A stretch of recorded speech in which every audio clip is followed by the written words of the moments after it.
एक जंगल में एक बाघ बहुत घमंडी था। वह कमजोर जानवरों को डराकर खा जाता। एक दिन उसकी नजर एक हिरण पर पड़ी। बाघ ने सोचा, ये मेरा अगला शिकार होगा। समझदार था। उसने भागने की बजाय चालाकी से कहा, ठहरो बाघ भाई, अगर तुम मुझे खाओगे तो जंगल में तुम्हारा डर कौन फैलाएगा। बाघ सोच में पड़ गया। हिरण ने बोला, अगर मैं बचूंगा तो सब जानवर डरेंगे कि बाघ कितना खतरनाक है, लेकिन अगर तुम मुझे खा गए तो सब कहेंगे कि बाघ सिर्फ कमजोरों को ही खाता है। नन्हा खरगोश पेड़ बाघ को यह बात जच गई था और उसने हिरण को छोड़ दिया। उसके सिर पर एक फल गिरा।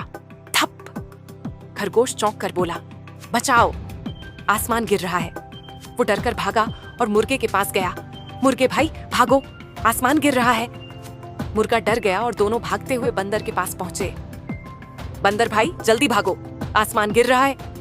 फिर सब मिलकर हिरण और शेर के पास पहुंचे। शेर राजा, आसमान गिर रहा है। शेर ने कहा, रुको, किसने देखा आसमान गिरते? खरगोश बोला, मैंने, मेरे सिर पर गिरा था। शेर ने देखा तो बोला, अरे ये तो एक छोटा सा फल है। सब हंसने लगे और बोले, बिना देखे सोचे डरना नहीं चाहिए। एक बार की बात है, एक अकेला हाथी जंगल से गुजर रहा था। उसे कोई दोस्त नहीं था। वह हर जानवर से दोस्ती करने की कोशिश करता, लेकिन कोई उसे दोस्त नहीं बनाता, क्योंकि वह बहुत बड़ा था। एक दिन जंगल में शेर आया और सभी जानवर डर गए। शेर ने कहा, अब से जो मुझे खाना नहीं देगा मैं उसे खा जाऊंगा। सभी जानवर डर के मारे शेर के पास भोजन भेजने लगे। हाथी ने सोचा, अब तो कुछ करना ही होगा। वह शेर के पास गया और बोला, तू सबको डराता क्यों है? शेर हंसकर बोला, क्या तू मुझे रोकेगा? हाथी ने जोर से चिल्लाया और शेर को धक्का दे दिया। शेर डरकर भाग गया।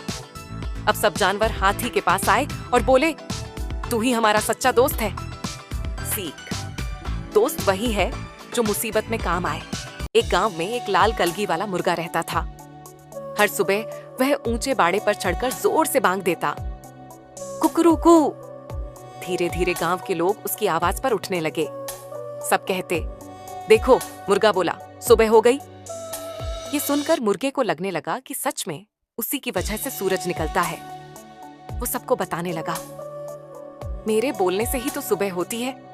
एक दिन बकरी ने कहा, अरे मुर्गे, सूरज तो बिना तेरे भी निकलेगा। मुर्गा हंसने लगा, अगर मैं ना बोलूं तो देख लेना अंधेरा ही रहेगा। अगली सुबह मुर्गा चुप रहा, लेकिन सूरज तो समय पर निकल आया और सब उठ भी गए। मुर्गा हैरान और शर्मिंदा हुआ। तभी उसकी अम्मा मुर्गी ने कहा, बेटा, तू सुबह का ऐलान करता है पर सुबह लाता नहीं। मुर्गे ने मुस्कुराते हुए सिर झुका लिया और उस दिन से घमंड छोड़कर फिर से खुशी से बांग देने लगा।